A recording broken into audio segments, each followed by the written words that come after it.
ဓာတ်ရောင်ခြည်တက်ရောက်မှုကဘလောက်တောင်မှဆိုးရတယ်လေ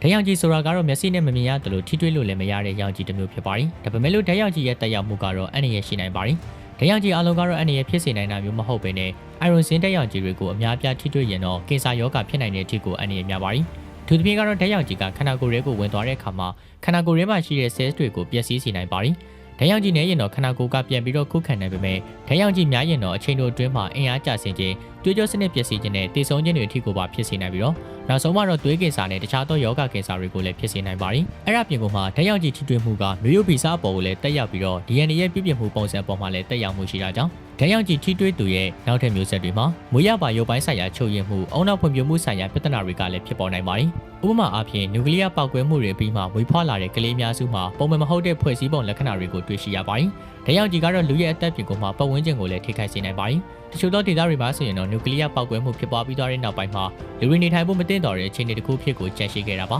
ဒါပေမဲ့လို့ဓာတ်ရောင်ခြည်ကိုကောင်းတဲ့ဘက်မှာအသုံးချမယ်ဆိုရင်တော့ကင်ဆာကုသမှုအာကာသယာဉ်တွေအတွက်ကိုစွမ်းအင်အရင်းမြစ်ဖြစ်တဲ့နေရာတွေမှာထိထိရောက်ရောက်ကိုမှအသုံးပြုနိုင်မှာလည်းဖြစ်ပါတယ်